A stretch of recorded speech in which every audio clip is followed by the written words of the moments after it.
Good morning everyone. आज की organic chemistry की कक्षा में मैं आप सभी का स्वागत करता हूं। हम इस ऑर्गेनिक केमिस्ट्री की क्लास में पढ़ रहे थे एल्काइल हैलाइड नामक चैप्टर, हेलो एल्केन्स था हेलो एलिन्स नामक चैप्टर, और उसमें भी हम पढ़ रहे थे उनके मेथड ऑफ प्रिपरेशन। और पिछली कक्षा में हमने उनको एल्डिहाइड एल्कोहल से बनाने की विधि के बारे में पढ़ा था। उसी क्रम में हम आगे बढ़ते हैं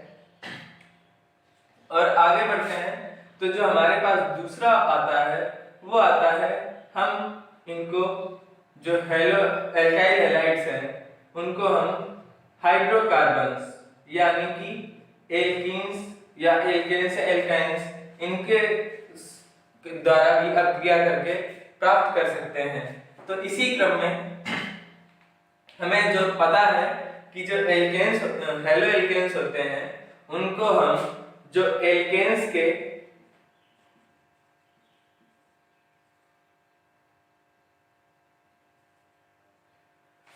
जो हमारा फ्री रेडिकल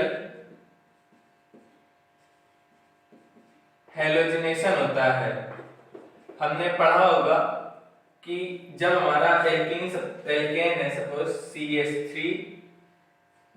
CH3 और उसको हम Cl2H की उपस्थिति में अगर हम अभिक्रिया कराएंगे तो हमें CH3CH2Cl कुछ इस प्रकार का उत्पाद मिलेगा। लेकिन यहाँ पर जो ध्यान देने वाली बात है कि इसमें जितने भी रेडिकल बनते हैं हमारे, ये चूंकि फ्री रेडिकल मैकेनिज्म के थ्रू जाती है, तो इसमें हमें इस प्रकार के इस उत्पाद के साथ में हमें अदर साइड प्रोडक्ट्स भी मिलते हैं।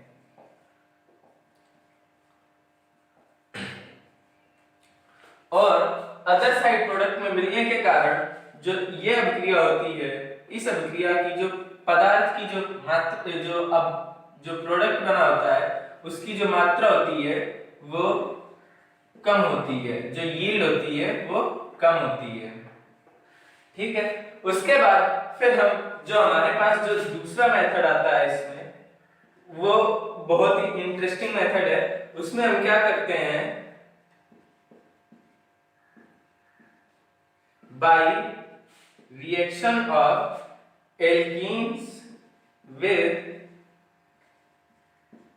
Hello acids. तो इसमें क्या होता है, सपोज हमारी ये कोई एल्कीन है और अगर हम इसकी अभिक्रिया HX के साथ करवाते हैं, ये कोई हमारा हेलोजन एसिड है, तो फिर क्या होगा, एक कार्बन से H जुड़ जाएगा और दूसरे कार्बन से हमारा X जुड़ जाएगा। ठीक है, बट अगर हम यहां पर, ये तो हमारे पास सिंपल इस प्रकार का उत्पाद था, मतलब रिएक्टेंट था। अगर यहीं पर हमारा रिएक्टेंट कुछ इस प्रकार का हो जाए,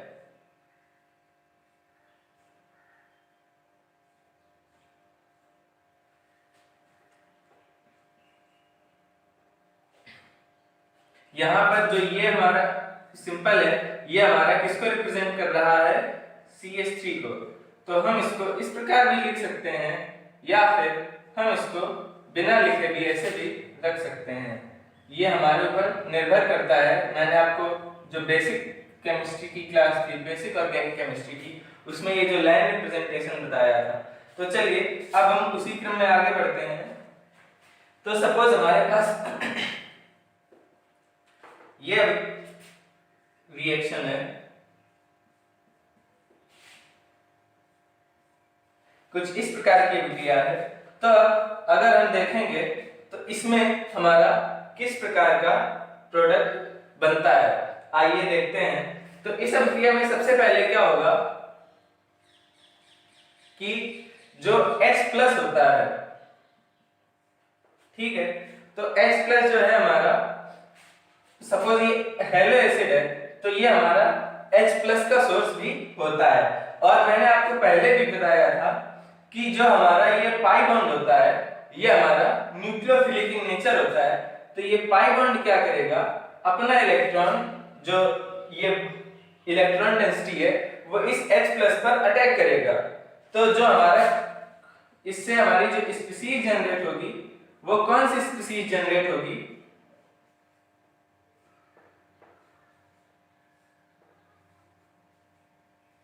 कुछ इस प्रकार की स्पीशीज जनरेट होगी। और जो ये हमारे पास है, ये हमारे पास है कार्बोकैटायन। ठीक है, ये क्या है हमारे पास? कार्बोकैटायन। अब हमारे पास दो पॉसिबल इसमें आउटकम है। एक तो हमारा जो कार्बोकैटायन है वो कुछ इस प्रकार का हो, या फिर जो हमारा अगर ये इसमें क्या था कि इस एटम से हाइड्रोजन अटैच हुआ था, इसमें पॉसिबिलिटी हमारी कि इस एटम से हमारा हाइड्रोजन अटैच हो। जो दूसरा हमारे पास पॉसिबिलिटी है वो क्या है कि जो हमारा हाइड्रोजन है वो इससे अटैच है, और यहां पर ये CH3 है। और हमारे पास ये दो प्रकार के कार्बोकैटायन, एक तो ये कार्बोकैटायन A है और दूसरा कार्बोकैटायन B है। अब अगर हम देखें तो इसमें कौन सा कार्बोकैटायन एक्चुअली फॉर्म होगा जो हमारा स्टेबल प्रोडक्ट होगा? वैसे तो कार्बोकैटायन दोनों ही फॉर्म होंगे, बट जो हमारा मोर स्टेबल कार्बोकैटायन है, जो हमारा अधिक स्थायी कार्बोकैटायन है, वो हमें बड़ी संख्या में प्राप्त होगा, बड़ी मात्रा में प्राप्त होगा। तो अगर हम देखें तो जो ये कार्बन है, अगर इस पे देखें तो यहां पर 3 अल्फा हाइड्रोजन्स हैं, इसके पास 3 अल्फा हाइड्रोजन्स हैं, और इसके पास बस ये सिर्फ इसके पास ओवरऑल 6 अल्फा हाइड्रोजन्स हैं, इस जो कैटायन है। और दूसरा जो है हमारे पास, इसके पास कितना है?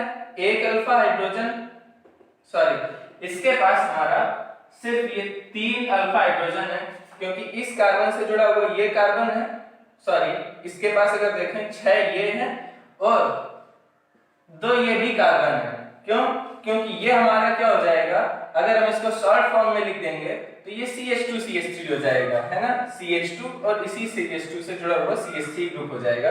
तो इसके पास ओवरऑल, माफ कीजिएगा, 8 अल्फा हाइड्रोजन होंगे, 3 इस कार्बन के, 3 इस कार्बन के, और 2 देखिए इससे अल्फा कार्बन कौन कौन से हैं?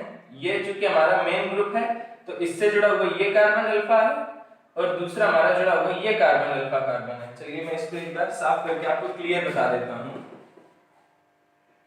सॉरी आप लिख नहीं पाए होंगे, कोई नहीं, मैं इसको फिर से समझा देता हूं। तब तक आपने ये रिएक्शन लिख ली होगी, मैं ऐसा मान करके चलता हूं, या अगर नहीं भी लिखी है तो एक बार आप इसे लिख लीजिए।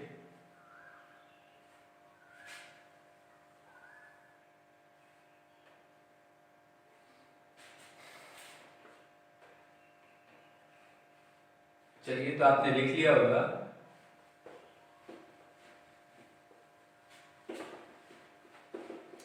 तो अब अगर हम देखें तो हम बात कर रहे थे एल्कीन्स के हैलोजिनेशन से, ठीक है, और ये CH3 है, ये H था, ये CH3 है और ये CH3 है। ये हमारे पास जो है ये हमारी अनसिमेट्रिकल एल्कीन है। सिमेट्रिकल एल्कीन क्या होती है?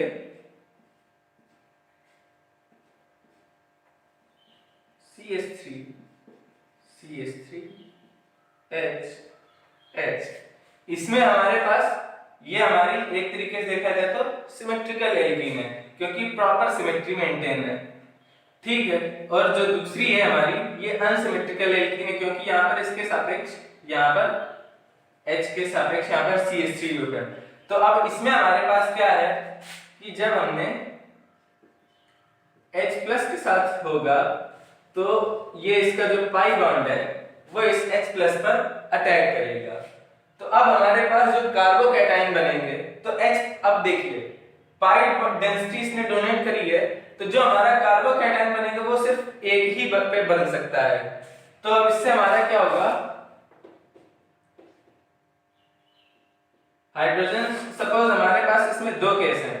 पहला केस क्या है कि जब हाइड्रोजन हमारे फर्स्ट कार्बन के पास गया हो और जब हमारा सेकंड कार्बन के पास गया हो। तो जब हमारा फर्स्ट कार्बन के पास हाइड्रोजन जाएगा तो क्या होगा, CH3 और यहां पर H है, और अगर देखें तो चूंकि इन दोनों के बीच में पाई बॉन्ड था, 2 इलेक्ट्रॉन शेयर थे, ठीक है।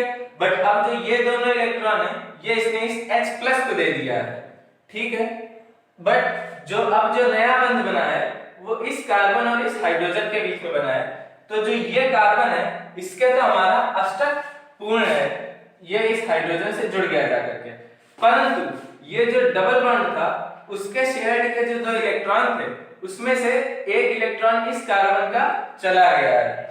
तो इसके पास कितने इलेक्ट्रॉन रह गए हैं? सिर्फ 6 इलेक्ट्रॉन रह गए हैं। तो फिर क्या हो जाएगा? इसके ऊपर पॉजिटिव चार्ज आ जाएगा।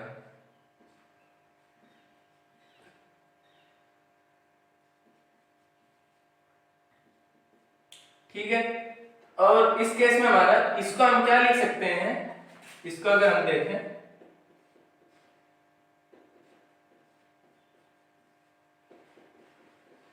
तो इसको हम संक्षेप में ये लिख सकते हैं।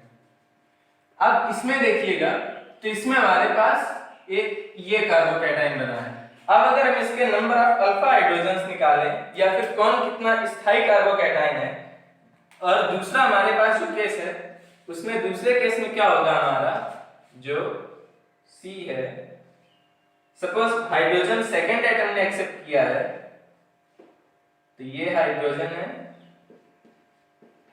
ये CH3 है, ये CH3 है, यहां पर ये CH3 है और H है और इसके ऊपर पॉजिटिव चार्ज है, ठीक है। तो अब अगर हम इसमें देखेंगे तो इसको मैं किस प्रकार से रिप्रेजेंट लिख सकता हूं? शॉर्ट फॉर्म में CH3 H C CH CH3 और CH3। तो अगर हम देखें तो ये कार्बोकैटायन है। अब इस केस में अगर हम देखें तो ये 3 अल्फा हाइड्रोजन है इसके पास और ये कार्बन हमारा मेन कार्बन है, तो उससे जुड़ा हुआ एक ये अल्फा कार्बन है, ये अल्फा कार्बन और एक ये अल्फा कार्बन है।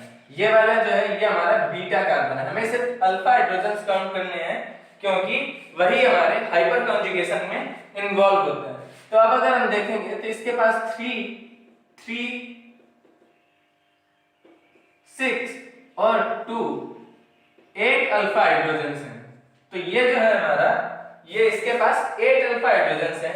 वहीं अगर हम इसके पास काउंट करें तो ये अल्फा कार्बन है, ये बीटा कार्बन है क्योंकि ये हमारा मेन फंक्शनल ग्रुप है, और उस फंक्शन से आगे ये जो हमारा कार्बन है ये अल्फा कार्बन है, उसके बाद दूसरा हमारा ये अल्फा कार्बन है, सॉरी बीटा कार्बन है, और ये भी हमारा एक अल्फा कार्बन है, ठीक है। तो टोटल कितने अल्फा कार्बन हमारे पास हो गए? इसमें 3 अल्फा हाइड्रोजन और एक ये 1 अल्फा हाइड्रोजन। तो इसके पास कितने हैं? Overall 4 alpha hydrogen. अब हमने क्या देखा है कि जो हमारा ये कार्बोकैटायन है ये हमारा अधिक स्थायी है, जो ये वाला कार्बोकैटायन है ये हमारा कम स्थायी है। उसके बाद फिर अब इस में क्या होगा कि जो हमारा X माइनस है, चूंकि हमारे पास HX था और इसी HX जो हमारा हैलोजन एसिड है, H+ हमारा सपोज HCl था, तो हमें पता है कि HCl भी H+ का सोर्स होता है, तो उसी प्रकार जो हमारा HX होगा वो H+ का सोर्स होगा। उसके बाद जो हमारा X- है, तो अब ये हमारा है न्यूक्लियोफाइल, और ये क्या करेगा कि जो हमारा इलेक्ट्रोफिलिक सेंटर है, जिस कार्बन को इलेक्ट्रॉन चाहिए उस कार्बन पर अटैक करेगा, तो ये X- इस कार्बन पर हमारे अटैक करेगा। सेम चीज यहां पर भी क्या होगी कि X- है, सॉरी X- है, वो हमारा इस कार्बन के ऊपर अटैक करेगा। तो जो हमारा यहां पर प्रोडक्ट बनेगा वो क्या बनेगा? CH3 C CH3 X C, यहां पर CH3 ये H और एक ये H, ये प्रोडक्ट बनेगा। और दूसरा जो हमारा प्रोडक्ट बनेगा वो क्या बनेगा? CH3 C CH3 H और C CH3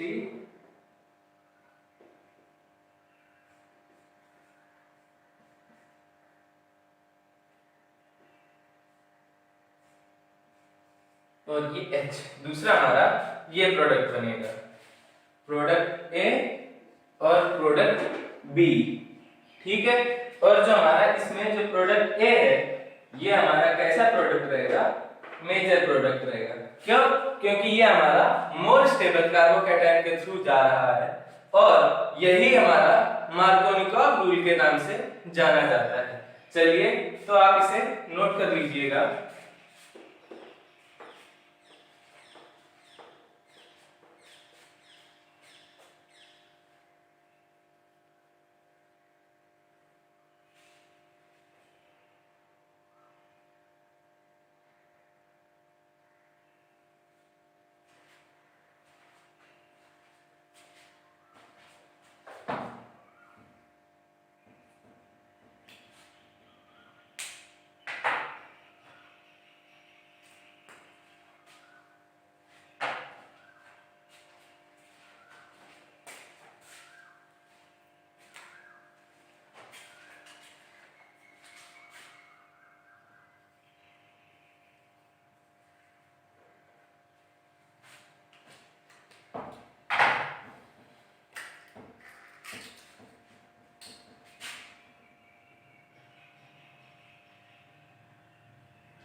चलिए तो अब आपने नोट कर लिया होगा।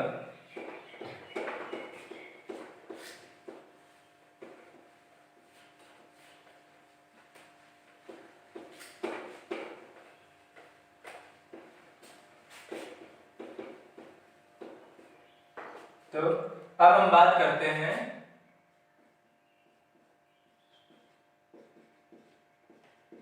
जो हमारा मार्कोनिकॉव रूल है या मार्कोनिकॉव का नियम है उसकी बात करते हैं।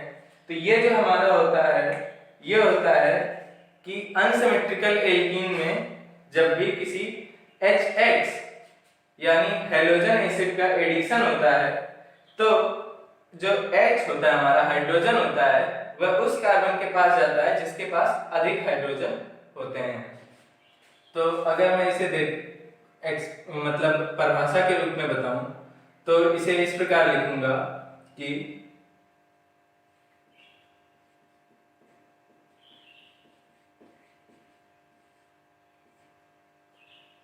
जब किसी अनसिमेट्रिकल एल्कीन का मतलब इसकी आप हिंदी देख लीजिएगा बुक से, अनसिमेट्रिकल एल्कीन की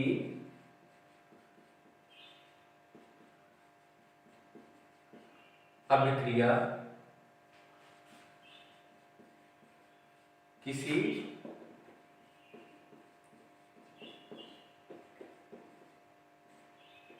हैलोजन अम्ल HX से होती है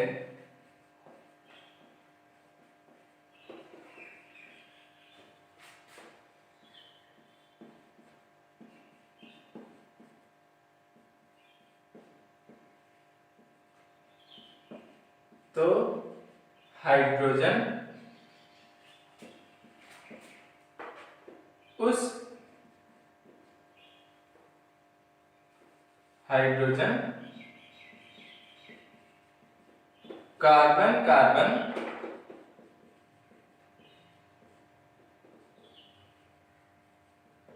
द्विबंध के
तो ये मैंने मार्कोनिकॉव रूल की परिभाषा लिखी है कि जब भी किसी अनसिमेट्रिकल एल्कीन की अभिक्रिया किसी हैलोजन एसिड HX से होती है तो जो हमारा हाइड्रोजन होता है वो कार्बन कार्बन द्विबंध के उस कार्बन से जुड़ता है जिसके पास अधिक हाइड्रोजन होते हैं तथा हाइड्रोजन उस कार्बन से जुड़ता है जिसके पास कम हाइड्रोजन होते हैं।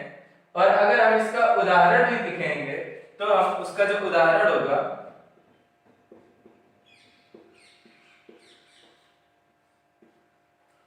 वो हमारा होगा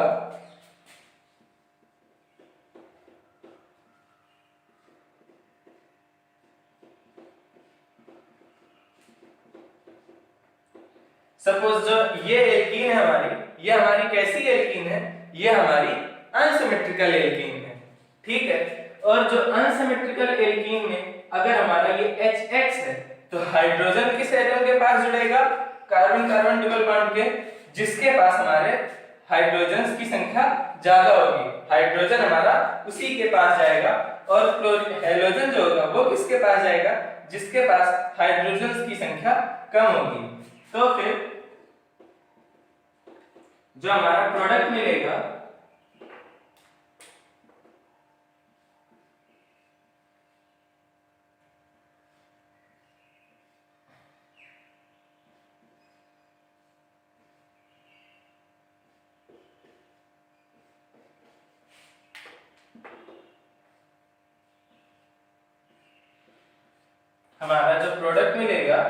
वो हमें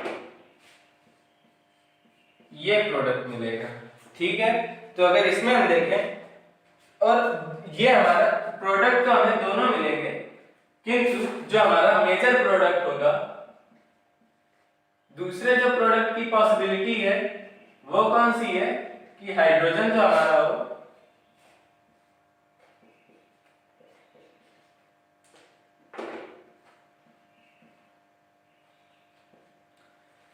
देखिए, तो हमारे पास ये दो प्रोडक्ट पॉसिबल है, बट ये जो हमारा प्रोडक्ट है ये हमारा जो है ये मेजर है ऊपर वाला, और जो नीचे वाला प्रोडक्ट है ये हमारा माइनर है।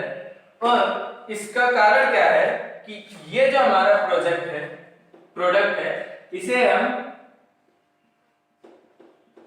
मार्कोनिकॉव प्रोडक्ट भी बोलते हैं, ठीक। ये कौन सा प्रोडक्ट हमारा जो पहला वाला प्रोडक्ट है ये हमारा मार्कोनिकॉव प्रोडक्ट है, जो कि इसमें हमारा जो हाइड्रोजन है वो किससे अटैच हुआ जा करके, जिसके पास हमारे अधिक हाइड्रोजन है। मैंने आपको कारण बताया था कि जो हमारे कार्बोकैटायन बनेगा वो अधिक स्थायी बनेगा, इस कारण हमारा जो ये वाला प्रोडक्ट होगा ये हमारा फेवरेबल होगा। तो ये मैंने मार्कोनिकॉव रूल की चर्चा करी। उसके बाद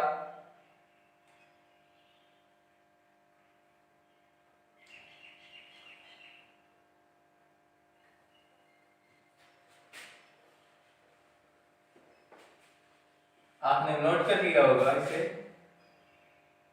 और अगर नहीं किया तो वीडियो को पॉज करके आप फिर नोट कर लीजिएगा।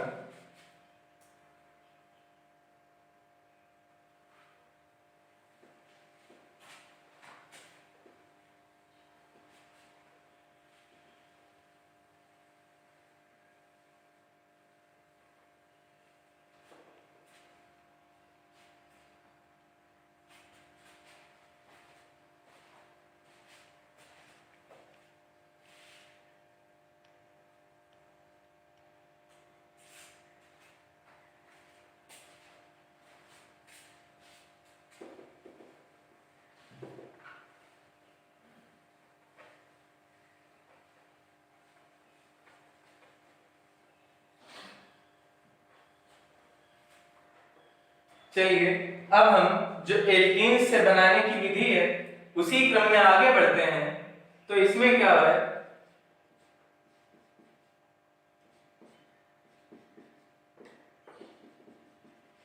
जब हम एल्कीन की अभिक्रिया Br2 से या फिर किसी हैलोजन के मतलब Br2 और CCl4 में करवाते हैं, कार्बन टेट्राक्लोराइड, ये क्या होता है, हमारा विलायक होता है, और इसमें हम ब्रोमीन को ऐड करते हैं, और इसी में जो ये कार्बन टेट्राक्लोराइड का जो ब्रोमीन का सॉल्यूशन होता है उसमें जब हम किसी एल्कीन को ऐड करते हैं तो क्या होता है कि जो Br2 है इसका कलर कैसा होता है, इसका कलर होता है हमारा ब्रोमीन का रंग होता है ये लाल ब्राउन, रेडिश ब्राउन या कुछ भी इस टाइप का होता है, रेडिश ब्राउन टाइप का हल्का कलर होता है। और जो ये कलर होता है जब Br2 में हम ये एल्कीन डालते हैं तो फिर उसका ये कलर विलुप्त हो जाता है। और जो हमारा ये टेस्ट है ये हमारी असंतृप्तता की जांच करने के लिए किया जाता है, क्योंकि जो हमारी ये Br2 होती है वो इस एल्कीन के ये जो कार्बन कार्बन डबल बॉन्ड है उससे हमारे अटैच्ड हो जाती है। तो हमें जो प्रोडक्ट मिलेगा वो क्या मिलेगा, CH3 CH CH Br Br और CH3 हमें यह प्रोडक्ट मिलता है। और जो इसका सॉल्यूशन का कलर होता है वो हमारा कलरलेस हो जाता है। ठीक है, उसके बाद फिर एक और अभिक्रिया होती है एल्कीन्स की,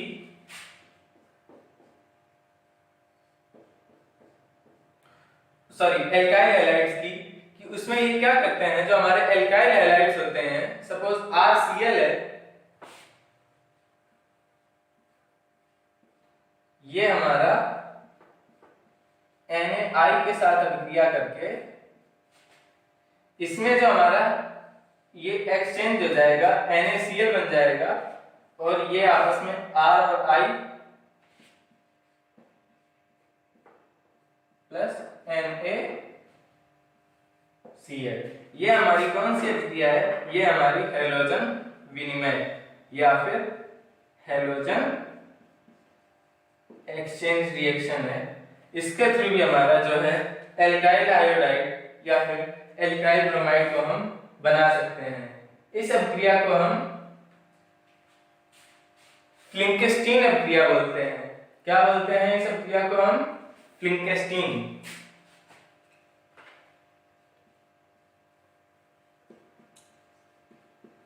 फ्लिंकस्टीन अभिक्रिया। और जो ये अभिक्रिया हमारी होती है वो हमारी किस में होती है, ड्राई एसीटोन। एसीटोन भी हमारा ये एक विलायक है, इसे हम,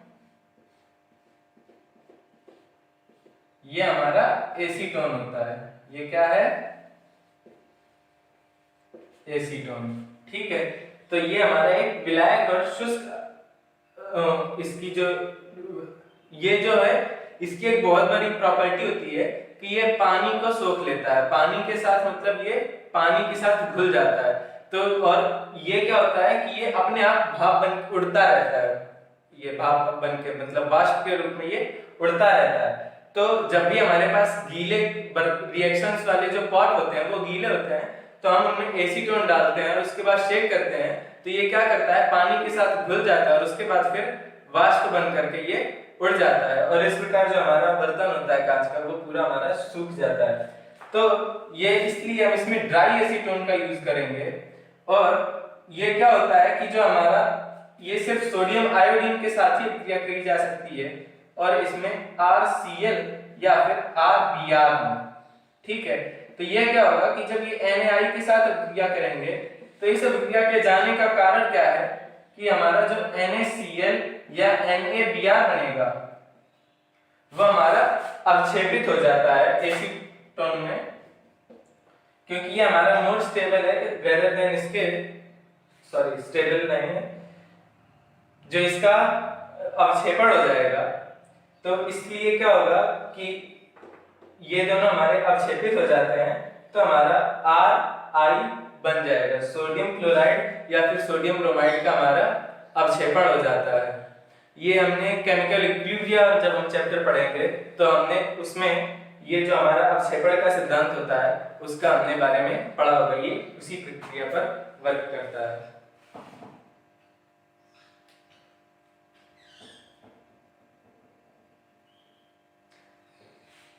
अब आप ये बात बोलेंगे कि हमने सब कुछ तो पढ़ लिया लेकिन एल्काइल फ्लोराइड नहीं पढ़ा।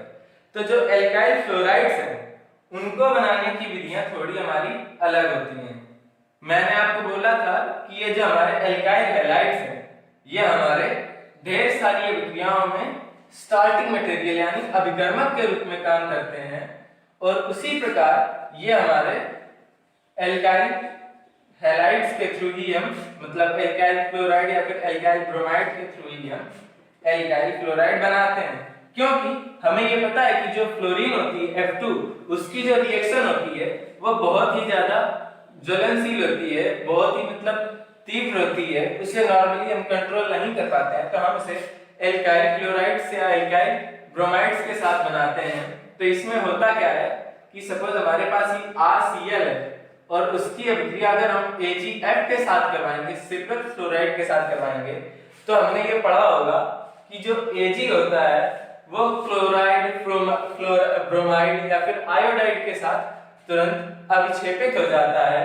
तो ये हमारा क्या बना देगा, ये हमारा AgF बना देगा, AgCl बना देगा, अवक्षेपित हो जाएगा। प्लस हमारे पास ये जो R है ये कैटायन बन जाएगा और उस पे फिर हमारा जो कार्बोकैटायन बनेगा तो ये क्या होगा, सपोज RCl है ये Ag+ के साथ अभिक्रिया करके इसने क्या बना दिया R+ AgCl, क्योंकि ये हमारा अवक्षेपित हो जाएगा।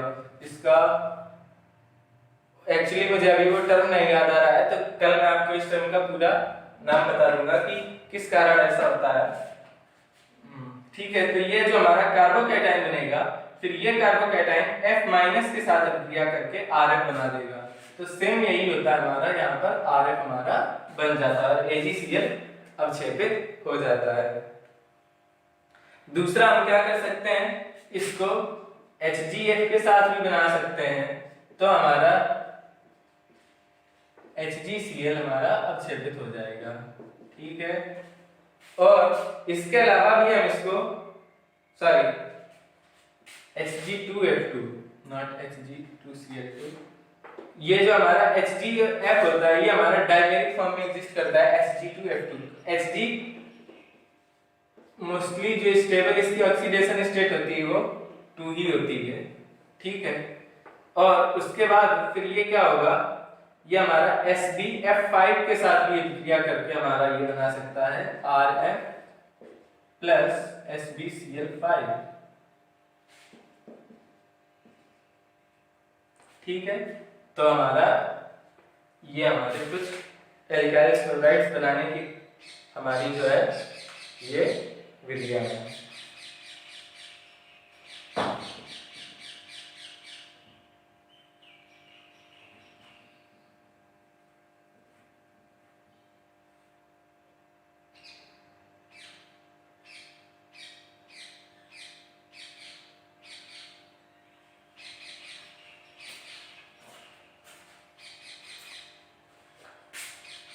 चलिए, तो आज का ये जो वीडियो है ये ऑलरेडी 35 मिनट का हो चुका है, तो मैं आज इसे यहीं पर रोक रहा हूँ। कल हम जो हमारी हेलो एरियंस हैं उनको बनाने की विधियां पढ़ेंगे और उसके बाद फिर हेलो एल्केन्स और हेलो एल्केन्स के भौतिक गुणों की चर्चा करेंगे और उसके बाद जो आगे आने वाली कक्षाएं हैं उनमें हम हेलो एल्केन्स तथा हेलो एरियंस की जो रिएक्शंस हैं उनके बारे में पढ़ेंगे। मैं ये आशा करता हूँ कि मैंने आपको जो पढ़ाया है वो आपको रटना ना पड़े। फिर भी अगर आपको कहीं पर भी कोई भी डाउट है तो आप मुझे मैसेज करके पूछ सकते हैं और जो भी मैं वीडियो डालता हूँ उसके नीचे आप अपना फीडबैक जरूर दिया करिए। मुझे आप लोगों ने तो नहीं बोला, तो फिर मुझे अपने एक फ्रेंड को दिखाना पड़ा, उसने बोला कि मैं ब्लैक बोर्ड पर काफी ज्यादा छोटा लिख रहा हूँ। तो इसी प्रकार के जो भी फीडबैक हो, जहां पर भी आपको, मुझे पता है कि हम लोग इतने ज्यादा हैबिचुअल नहीं होते कि कंटिन्यू मतलब 50-50 मिनट तक फोन लेकर के पढ़ते रहें, उसमें ऑलरेडी छोटा होता है तो हमारी आंखों पर जोर पड़ता है। तो अगर आपको किसी भी प्रकार की कोई भी समस्या हो टेक्निकल या फिर सब्जेक्ट से रिलेटेड, तो वो आप जरूर बताएं और कमेंट में एक बार बता जरूर दिया करिए कि मुझे कि आप लोगों ने ये वीडियो देख लिया है, तो इससे मुझे खुशी मिलेगी। तो आप तब तक के लिए घर पर रहें, पढ़ते रहें। और अगर आपके पास बुक्स नहीं है तो फिर मैंने तो अभी इसका जो फर्स्ट चैप्टर है उसको मैंने डाला हुआ है गूगल क्लासरूम पोर्टल पर, बट मैं मतलब इसके सारे जो जितने भी अभ्यास हैं आप बोले तो मैं पूरी बुक को ही डाल देता हूँ, तो वहां से आप फिर या फिर आप इसको एनसीईआरटी की वेबसाइट से भी डाउनलोड कर सकते हैं। ठीक है, तो आप तब तक पढ़ते रहिए, घरों में रहिए, सुरक्षित रहिए। तब तक के लिए धन्यवाद।